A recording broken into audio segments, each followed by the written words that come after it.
10 years ago, I was sorting through a box of old family photos in my fading blue house. The ocean was right outside, but the quiet of the small coastal town made me feel more alone. My kids had gone off to college and never returned. The weight of that loss pressed on my heart every single day. One evening, as I flipped through fading memories, I heard familiar voices drifting from the beach. I thought maybe it was the neighbor's kids playing, but something felt off.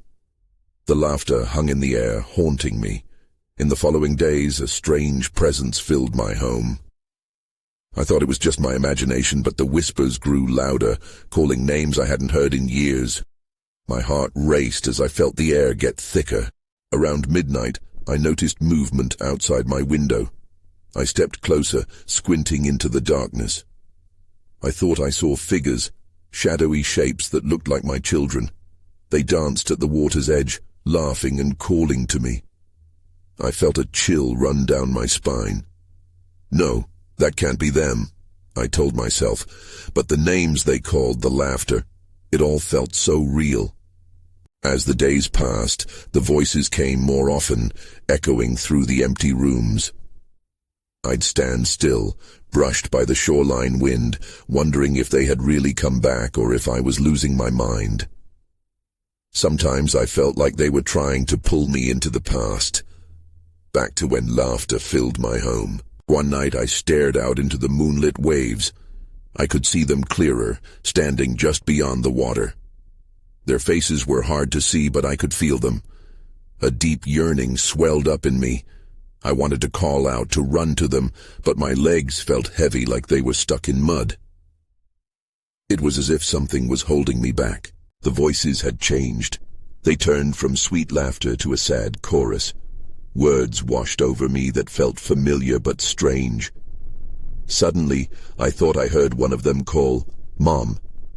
My breath quickened, and I backed away from the window, fear catching in my throat. I couldn't escape the sound. It filled the hallways and wrapped around my heart. Some nights, I sat on the floor and stared blankly as whispers formed into figures. It was like they were taunting me, reminding me of birthday parties or school plays. I was terrified, but couldn't stop myself from wanting to reach out. Then came that haunting night. I looked out again, drawn to their figures as they laughed and danced in the darkness. I called out their names, but the laughter faded into silence. My heart pounded in my chest as I rushed to the door, desperate to find them. I opened the door, breathless. "Mom, why did you leave us?" I heard that whisper clear as day. Ice shot through my veins. I turned to look, but there was nothing, only the vast, empty ocean staring back at me. The next morning, I woke up with a heaviness in my chest. The sunlight streamed through the window, but it offered no warmth. I felt like I hadn't slept at all. The whispers from the night left a chill in the air. My mind raced as I tried to shake off the fear, but that one question echoed relentlessly. Why did you leave us? I needed answers. I decided to visit the beach. I hoped the ocean would wash away some of the confusion, but deep down, I knew that was naive. I grabbed my jacket and stepped out the door, the salty breeze greeting me like an old friend. As I walked along the shoreline, the sound of the waves grew louder. They crashed against the rocks, a rhythmic reminder of time passing. I stopped and stared at the water, willing my heart to calm. The laughter floated back to me, teasing with memories that felt painfully close and utterly unattainable. Then, I noticed something on the sand, half buried and glistening in the sunlight. I walked over and crouched down. It was a small silver locket. My heart skipped a beat. I opened it with trembling hands, revealing pictures of my children, smiling faces frozen in time. A wave of longing washed over me. I flipped it over, expecting to see an engraving, but instead I found a name I didn't recognize, Elena. Who was she? How did this locket end up here? I suddenly felt like I was no longer alone. It was as if the very air around me crackled with anticipation. I stood up, locket clutched tightly in my hand. My heart raced not just from fear, but from a strange pull to uncover more. I decided to visit the town's old library. the place that had always held secrets of the past. Maybe there I could find something about Elena. Walking into the library felt like entering a time capsule. The musty smell of old books filled my nose, and I could hear the faint rustle of pages turning. I made my way to the local history section. Hours passed as I searched, browsing through yellowed newspapers and dusty family records. But nothing about Elena came up. As I prepared to leave, my eyes fell on a shelf in the corner. It was filled with journals and diaries. One specifically caught my attention, bound in faded leather. I could feel a strange tug and pulled it down. Flipping through the pages, I gasped at what I found. It described a family that used to live in my house, a family that had lost 2 children. My breath caught in my throat. The last entry was dated the night of their disappearance. It mentioned Elena, tying her to tragedies I couldn't yet comprehend. Suddenly, a cold wind swept through the library, flickering the lights. "What was that?" I whispered, glancing around. The sense of being watched intensified. Then a voice whispered in my ear, "Mom." I turned quickly, but the aisles were empty. My heart raced as I clutched the journal. I had opened a door, but to what? I knew I had to dig deeper, but fear gnawed at me. I ran out of the library, clutching the journal tight. What had I uncovered, and what did it all mean? I could sense the echoes of the past closing in around me. I raced down the street, the journal pressed against my chest. My thoughts spiraled, each one darker than the last. I felt the weight of the locket in my pocket, a constant reminder of what I had lost, or perhaps what I had yet to truly understand. When I got home, my hands shook as I unlocked the door. I had to know more. I spread the journal out on the kitchen table and began to read again, searching for any clue that might connect Eleanor with the tragedies I'd just uncovered. My pulse quickened with every entry. The family's pain echoed through the words, but they offered no clear answers. Hours passed in desperate silence. The sun dipped below the horizon, casting eerie shadows around the room. I was about to close the journal when one line caught my eye. It mentioned a hidden room in the house. My breath quickened. What kind of room? The thought raced through my mind. What if there was something in my own home I didn't know about? An urge to find out filled me, but so did a rising dread. I felt as if I was standing on the edge of a cliff, teetering on the brink of an unknown abyss. I pushed myself up and walked toward the basement door. The familiar creaks of the house echoed in the stillness, setting my heart racing. Could this be what the journal spoke of? I steeled myself and opened the door. The darkness inside felt oppressive, like a weight pressing down on me. I flicked on the light switch, and the bulb buzzed hesitantly, illuminating the narrow stairs. Each step was tentative. The musty smell of earth and old wood clawed at my senses. When I reached the bottom, I scanned the room. My gaze fell upon the far wall. It looked different, like it was slightly out of place. I approached it slowly, my heart pounding louder with each step. I pressed my palm against the wall, feeling its cool smoothness. There had to be something here. I ran my fingertips along the seams, searching for a latch or a button. Just as I started to lose hope, my fingers brushed against something hard.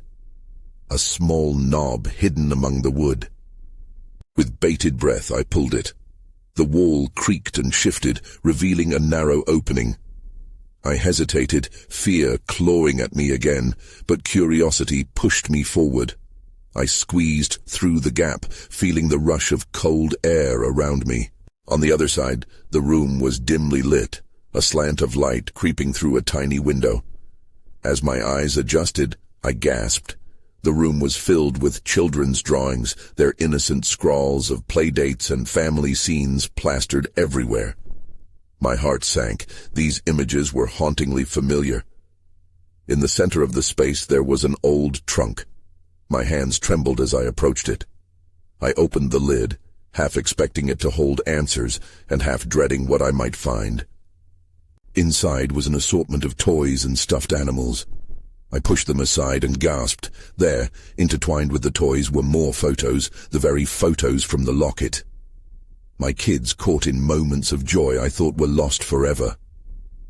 Something moved behind me. I spun around, heart racing. In the dim light I saw a silhouette standing in the doorway. "Why did you leave us?" It was a voice I knew all too well, soft yet filled with anguish. I froze, realization crashing over me. The shadows weren't just remnants of the past, they were returning for a reason. The room felt like it was closing in on me. My mind raced. How could this be happening? I wanted to scream, to run away, but I stood frozen, unable to process the sight before me. The silhouette stepped forward, the dim light casting a longer shadow across the floor. "Mom," the voice called again. It was my daughter, Mia. I could tell instantly, even in this twisted form of her presence. Panic gripped my throat. "Mia!" I barely whispered, my voice trembling. Is that really you?" The figure nodded slowly, tears glistening against the shadows. "We just wanted to know why you left." I shook my head, confusion swirling in my chest. "You know I love you. I never wanted to leave. My voice faltered. The truth was tangled in every thought, every memory. "What happened? I thought I lost you both." "They told us you didn't care," she said, her voice breaking, echoing the heavy sense of betrayal. "But we didn't understand. We just wanted to be with you." Darkness swept through me, mixing with guilt. I tried to swallow it down. "I had to protect you. Mia," I corrected myself. "Please, tell me what you want." The air felt thick, and I could sense a deeper pain hovering between us, unsaid but all too clear. Suddenly a chill enveloped the room. I sensed another presence, one that felt menacing. Was it just my fear amplifying the atmosphere? Or was there someone else waiting in the shadows? The flickering light bulb above buzzed louder, and the drawings on the walls seemed to ripple like water. I turned my head slightly, fear creeping up my spine. In the far corner, something shifted. "Mia, stay behind me," I warned, but my command felt weak. She was no longer just a child. She stood there as a young woman, a spirit caught between two worlds. "Mom!" she screamed as a dark figure surged from the shadows. I instinctively stepped back, colliding with the trunk, sending several toys crashing to the ground. I threw my hands out in front of me. "What are you?" I shouted, my heart pounding in my ears. The figure advanced closer, and I could finally make out its features, a twisted version of a familiar face. Panic engulfed me, and I could feel the room tightening, the air growing heavier. "I am what you left," it hissed, its voice a chilling whisper that felt like ice in my veins. I couldn't breathe. The memories flooded back, thoughts of the accident, the decisions I made, each one echoing through time. "No, I didn't leave. I thought I was saving you." "Saving us?" The figure barked, its voice merging with a cacophony of whispers filling the small space around us. "You should have saved yourself instead." Suddenly, a cacophony of blaring alarms ripped through the unsettling silence behind me, pulling me from the depths of despair. I stumbled backward, hands fumbling for the wall, desperate to steady myself. The shadows quivered, and Mia's figure wavered. "We're here to remember, Mom," she said, her voice shaking like the trembling light. "But you have to face it first." The darkness jumped around me as I braced myself, heart thudding wildly. I felt the echoes of their pain wash over me, knotting my stomach tighter. There was only one way out of this. I had to confront whatever lay at the heart of this torment. And then, everything went dark. I blinked, the darkness wrapping around me like a thick fog. I could feel my heart racing. The alarms were still blaring, but the sound felt distant, muffled. I reached out, trying to find something solid. My fingers brushed against the trunk I had fallen against moments before. "Mia," I called, my voice barely breaking through the veil of darkness. "Where are you?" A minute passed, or maybe it was longer. The silence pressed in. I felt a cold breeze, sending shivers down my spine. Just when I thought my fear would swallow me whole, a faint light flickered to life. I squinted against it, the brightness stabbing at my eyes before my vision adjusted. The room appeared different. The walls were now bare, the drawings gone, and the trunk was replaced by an old, dusty mirror standing in the corner. I approached it cautiously. My own reflection looked back at me, but my features were distorted, like a painting left out in the rain, colors bleached and smudged. "Mia," I said again, desperation creeping into my tone. The mirror rippled like water, and I felt drawn to it. A low whisper slithered out, carrying my name on its breath. "Mom, help us." With unmistakable clarity, I recognized the voice. It was Mia. It was as if the mirror was a portal, a glimpse into another reality where she was waiting. But I hesitated. What if I opened that door and found something worse? Suddenly a cold, dark presence surged next to me, fierce and overwhelming. I turned quickly, but it was gone, replaced by the reflection of that twisted figure, grinning wickedly from the depths. My throat tightened again.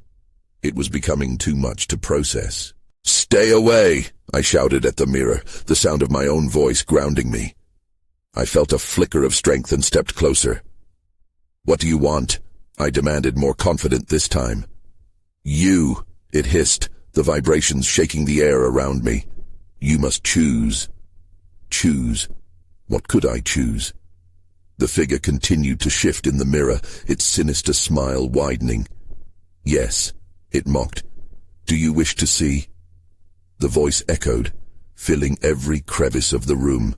"See what?" My confusion mixed with frustration. "What do you want from me?" "Your truth," it replied. "Your guilt, your memories, they are all here. One choice away." The room shifted again, the walls reappearing as the drawings morphed into scenes from my past. Moments of joy mixed with despair flooded back, and pain clawed at my heart.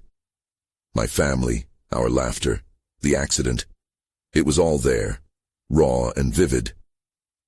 I stumbled back, instinctively shielding my eyes. "Mia!" I cried out, desperate. "Where are you? Tell me how to help you." But there was no answer.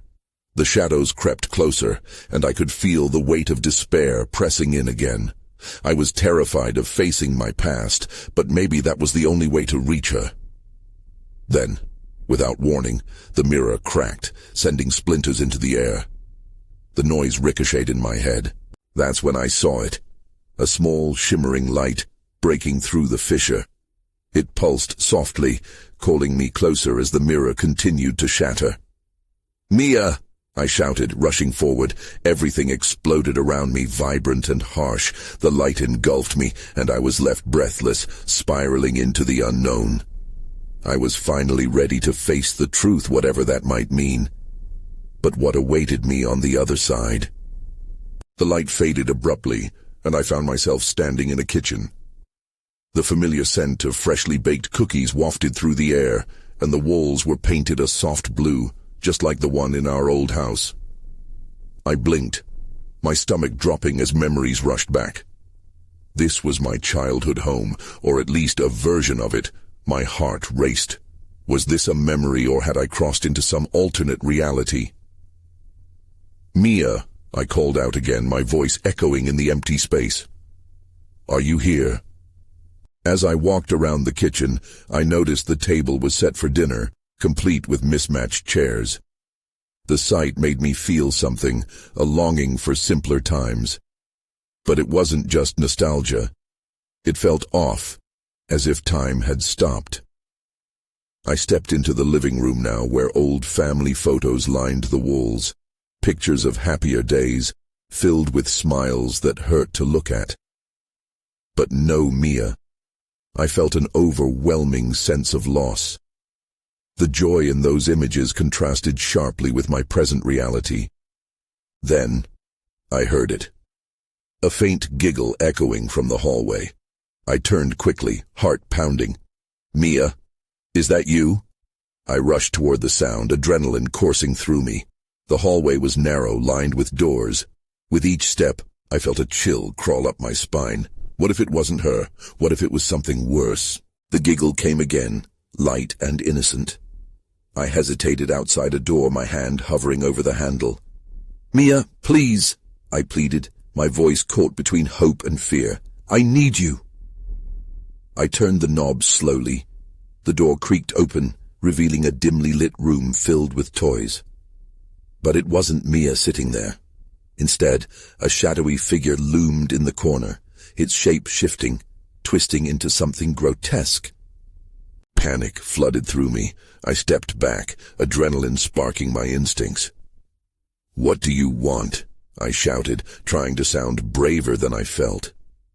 The figure didn't answer.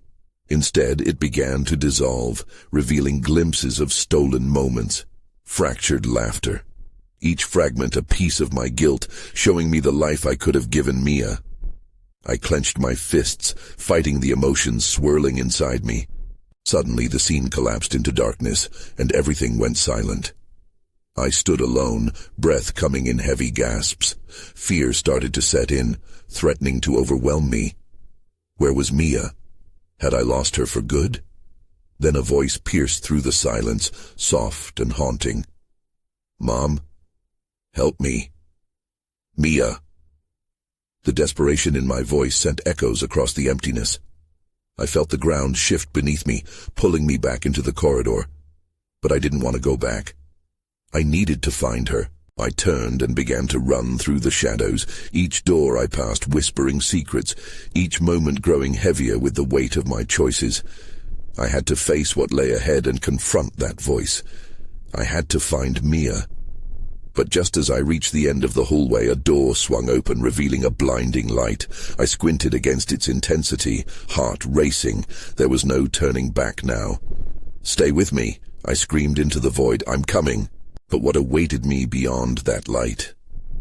I took a deep breath and stepped through, ready to confront whatever truth lay ahead. As I stepped into the blinding light, the world around me shifted again. The brightness faded, leaving me standing on a bleak street. Time seemed distorted here, the sky heavy with storm clouds. I felt a hollow pit form in my stomach. This wasn't what I expected. "Mia?" I called out, anxiety creeping back in. "Is anyone there?" The street was quiet, eerily so. Houses loomed around me, their windows dark and lifeless. It felt abandoned, as if it had been frozen in time. I moved forward, searching for any sign of life, but the deepening silence only amplified my dread. In the distance, I spotted a small figure. My heart leaped. "Mia!" I yelled, running toward the silhouette. As I approached, the figure turned, and my breath caught in my throat. It wasn't Mia. It was a girl who looked eerily similar, her face shadowed by the gloom. "Who are you?" I asked, trying to catch my breath. "I'm here to help you," she said, her voice soft, yet filled with urgency. "But you need to listen to me." "Where's Mia?" I demanded, desperation filling my words. "Please, I need to find her." The girl hesitated, glancing over her shoulder repeatedly. "This place isn't safe. If you want to find her, we have to move." Without waiting for my response, she turned and took off down the street. My instincts screamed at me to follow, as if my life depended on it. We ran past the eerie homes, but the further I went, the more I felt that something was watching. Shadows flickered at the edges of my vision. I could almost hear whispers, a cacophony of distorted voices rising and falling, but each time I tried to focus, they faded into the distance. "Keep up," the girl shouted, glancing back at me. Her expression was serious now, filled with a mixture of fear and determination. We rounded a corner and she led me to a dilapidated playground. The swings creaked in the wind, and the rust on the metal slides gnawed at my sanity. "We'll hide here for a moment," she said, pointing to the shadows beneath the climbing frame. I crouched, heart racing, but my mind was full of questions. "What's going on? What is this place?" "The last place you want to be is out in the open," she replied, scanning the area carefully. "You have to trust me. They're hunting for you." "Who?" I asked, panic rising in my throat. "What do you mean they're hunting?" The girl shushed me, eyes wide. I followed her gaze and saw dark shapes emerging from the fog that enveloped the street. Figures glided like shadows, their movements fluid and unnatural. "Stay quiet," she hissed, pressing her finger to her lips. As they drew closer, I could see their faces, twisted and hollow, as if their souls had been drained. I wanted to bolt, but I was frozen in terror. Then, without warning, one of them turned its head towards us. Its eyes, sunken and hollow, met mine. I felt a rush of cold wash over me, and every instinct screamed that we had to get out of there. That's when I heard it again, that haunting, familiar voice. "Mom? Where are you?" "Mia!" I cried out, desperation twisting in my gut, but the girl beside me covered my mouth with a trembling hand. "We can't. We need to go." But as we backed further into the shadows, my heart beating louder than ever, I realized that this was only just the beginning. Mia was close. I could feel it, and I would do anything to find her, even if it meant facing whatever lurked in the darkness. We huddled in silence beneath the climbing frame, my breath quick and shallow. The figures glided past, searching for warmth amongst the cold shadows. I could hear their low, raspy murmurs, but the words were muffled, their twisted mouths moving in a language I didn't understand. "Why are they after me?" I whispered to the girl beside me, her grip still tight over my mouth. "Because of the portal," she said. "You opened it when you came here. Not many can do that." "Portal?" I frowned, trying to piece together her words. "What kind of portal?" "They want to hold on to anyone who can travel between worlds," she explained. "You need to get back before they catch you." The girl's eyes darted toward the figures. They were growing closer, their intentions chillingly clear. I peeked out from our hiding spot. The shadows were studying the playground, their heads tilting as if trying to pinpoint our location. "Where's Mia?" I asked, panic threatening to consume me. "I don't know. But if you don't leave soon, we won't find her. We have to move," she insisted. I took a deep breath, feeling the gravity of the situation slam into me. I wanted to scream for Mia again, but I knew it would draw the shadows closer. "Okay, let's go." My voice came out steadier than I felt. We had to get out of here. We crept out from beneath the climbing frame, carefully keeping our steps quiet. The shadows seemed to move in tandem, their presence an uncomfortable weight around us. I steeled myself, determined to reunite with Mia. Then, we heard it.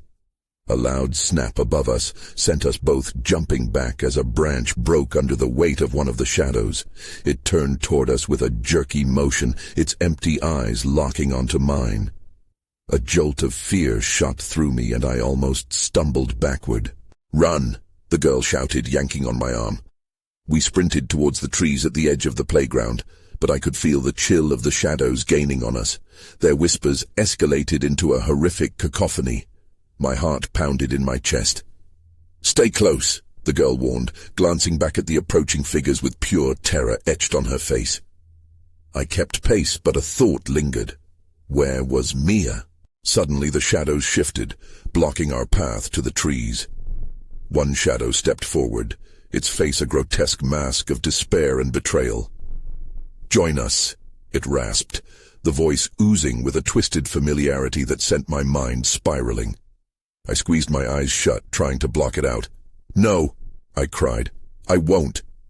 "Help will come," the girl said urgently, tugging me away. "Trust me." Then everything plunged into darkness. I heard a loud whoosh, followed by an oppressive silence. I stumbled, clutching the girl's arm, desperate for guidance. "Where are we?" I gasped, my voice trembling. We stood in a shadowy void, the shapes around us dissipated, but I could still sense something lurking just beyond my peripheral vision. "Not here," she insisted, her voice urgent. "We need to find the portal again, and fast." Just then, a flicker of light caught my eye at the edge of the void. I turned toward it, my heart racing as I took a step forward. "That's it," the girl cried, urging me onward. But instinct told me to hesitate. Something told me not to trust the light. I looked back. The shadows were regrouping, their twisted faces fixing on us, their whispers growing louder. "Quick!" she urged again. I took a breath and moved toward the light, adrenaline electrifying my veins. But as I stepped closer, the light flared brightly, and a voice echoed through the dark. "You can't escape that easily." My pulse thundered. The mysterious voice sent shivers down my spine, and I turned back towards the girl, wide-eyed, realizing this was about to get much more complicated. The light filled the void, blindingly bright. I squinted, shielding my eyes. The whispers grew distant, but the fear still clung to me like a heavy cloak. The girl beside me tugged on my arm again, her urgency returning as she pulled me closer to the light. "We have to go," she insisted, her voice rising above the chaos that was fading behind us. I stepped forward, hesitating just long enough to glance back at the shadows. They danced like wraiths on the edges of the darkness, their fingers reaching out, grasping for something they couldn't quite touch.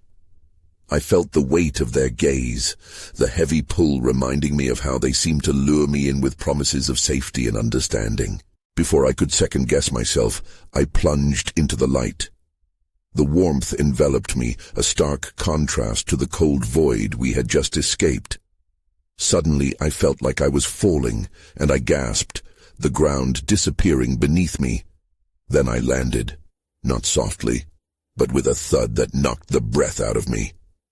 I rolled to the side, trying to gather my bearings. My head spun, and it took a moment to focus.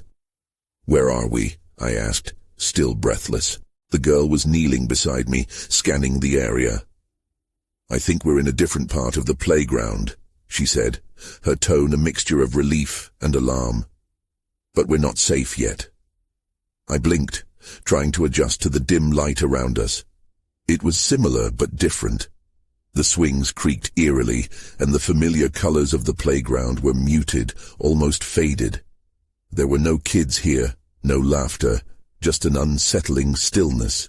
"Do you see any sign of Mia?" I asked, desperation starting to creep into my voice. "No," she replied, biting her lip. "But we have to keep moving. The shadows will be looking for us." As if to punctuate her warning, a chilling whisper echoed through the air. "You can run, but you cannot hide." My stomach dropped. "They're here." "It's just a trick, don't listen," she urged, pulling me to my feet. "We have to find the portal again. It's our only chance." We started to run, the ground beneath us shifting as if the playground itself were alive. I glanced around, every shadow felt charged. Every creak sent my heart skyward. Suddenly, just up ahead, I spotted something that made me stop. A small, shimmering circle on the ground glowed faintly, pulsating like a heartbeat. "There," I gasped, eyes wide. "Don't get too close," she warned. "It could be a trap." "But it looks like the portal," I argued. The light was beckoning, pulling me toward it like a moth to a flame. "We need to check if it's safe," she said, edging forward cautiously. "Wait here." I nodded, my chest tight with anxiety, watching her approach the portal. It flickered, uncertainty dancing along its edges. The whispers returned, louder now, pleading, taunting. "Come back," they echoed, wrapping around me like a fog. I clenched my fists, torn between wanting to call out to the girl and fearing that calling her back would make the voices stronger. Then, as she reached toward the portal, a sudden rush of darkness surged behind me, and the air grew thick. Someone, or something, was stepping into this world from the shadows. I turned just in time to see a new shadow take form, its presence more imposing than the others. This one had a face, twisted and familiar. My heart sank. "Mia," I breathed, disbelief flooding through me. But as she stepped forward, I realized something was off. Shadows flickered in her eyes, and the familiar smile twisted into something unrecognizable. "Mia isn't here. But she will join us soon," it said, voice calm yet chilling. Everything inside me screamed to run, but my feet felt rooted to the spot. Who was this, and what had they done to Mia? The answer lurked in the depths of the shadow's gaze, and as it stepped closer, an icy grip of dread settled over me. What had I opened? What had I pulled into this world? The shadows closed around me, tightening their grip like a vice. They flickered and pulsed, merging into a grotesque tapestry of fear as I faced this twisted semblance of my daughter. I wanted to reach out, to move toward her, but the fear that coursed through me was too profound. "Mia!" I pleaded, my voice cracking against the whirlpool of dread. "What have you done to her?" The figure smiled, a cold, haunting grin that echoed the innocence I once knew. "She understands now. She chooses to be with us. You should too." Before I could respond, the girl who had guided me rushed forward, her small frame silhouetted against the encroaching darkness. "No, you're lying. This is not her. Stay back." Her voice rang out with a clarity that cut through my fog of fear. The shadow turned its focus toward the girl, a fury building in its hollow eyes. "You should have stayed hidden, little one. No remnants remain untouched." "Run!" the girl shouted, her eyes darting to mine, panicked but resolute. In that moment, instinct kicked in. My feet no longer felt heavy. I spun on my heel, racing past the girl and into the chaos of shadows. Each stride pulled me deeper into the fray, the whispers echoing with rage and sorrow, calling my name, imparting memories lost. "Mom, help us," the whispers wailed, but I pushed through. Whatever held sway over this place, I wouldn't let it guide me anymore. Ahead, the pulsating glow of the portal glimmered like a beacon. "We need to get to it," I yelled over my shoulder, turning just long enough to see the shadow surge towards us. The girl matched my speed. "Keep going. Don't look back. We can make it." We sprinted towards the light, each step heavier as the air thickened with their despair. Just as I feared we wouldn't reach it, a rush broke through the darkness. The portal flickered erratically, and I could hear faint laughter, warm and joyous, like a promise of safety that gave me wings. "Almost there," I shouted, the light wrapping around me in soft tendrils, urging me forward. The girl burst through, and just as I reached the threshold, the darkness erupted behind me. A fast, cold breath brushed against my neck as I leapt into the light, tumbling through and landing with a thud in a familiar place. The basement of my coastal home. My heart raced, but the oppressive darkness was gone. I sat up, scanning the room. No signs of shadows, no echoes, just the soft hum of waves outside. "Mia!" My voice echoed in the stillness. I was alone, but that didn't stop the question from simmering deep. Was this truly peace, or a deceptive facade? I stumbled to my feet, adrenaline still pulsing through me. My surroundings felt the same yet different. The basement held remnants of memories I had buried long ago, paintings, toys, and echoes of laughter. I climbed the stairs, slowly opening the creaking door that led to the living room. Sunshine streamed in, bathing everything in a golden glow. But silence reigned supreme. "Mia," I called again, hope and fear intertwining in my voice. I stepped into the living space. It almost felt like I could hear echoes of laughter, but they twisted gently, forcing me to remember. I searched every room, realizing I was aware of how each shadow took on weight and how loss thrived in silence. The familiar images throughout my house would always stand as reminders of my choices, but now I could acknowledge that pain wouldn't consume me. Outside, the beach resembled chaos and calm. I stepped onto the porch and felt the wind tease my hair, carrying cries from the ocean waves. And there they were, out near the water, the figures of my children just like I had seen before. I felt an undeniable urge to approach. The laughter carried across the air, mixing with the sounds of the sea, but it felt different now. Almost like closure, yet not quite there. I faltered at the edge of the shore, peering into the distance, where the sun dipped lower on the horizon. "Is this real?" I murmured, desperately wanting answers, a resolution to my spiraling questions. The figures turned, laughter softening into a melody carried by the wind. Each face shone with innocence and warmth, but their gazes held questions too. "Why did you leave us?" surged like an undertow against my chest. Was it a longing, a desire for connection that pulled at me? Or was it a manifestation of my own guilt that I had to confront? I took a step back, like I had danced on a tightrope between reality and facade. For a fleeting moment, I held on to fear and love, guilt and acceptance, because now I understood the depths of my unresolved grief. I felt change ripple beneath the surface, a beginning set in motion, yet tied to uncertainty. "Mom!" a voice echoed around me, striking the delicate line between reality and phantoms as the figures drifted further into the horizon. I moved slowly back through the porch and into the house, unsure if what I experienced was real, but knowing every night I'd feel the remnants of loss linger, the shadows of my choices silently pushing at the door. As I locked it behind me, the question returned: where did one end and the other begin? And while I would never find a full answer, perhaps there were things I could finally learn to accept. I moved to a different city not long after. Sometimes I think about that night, the figures at the water's edge, and whether my children still danced on the waves. But mostly I try not to think about it.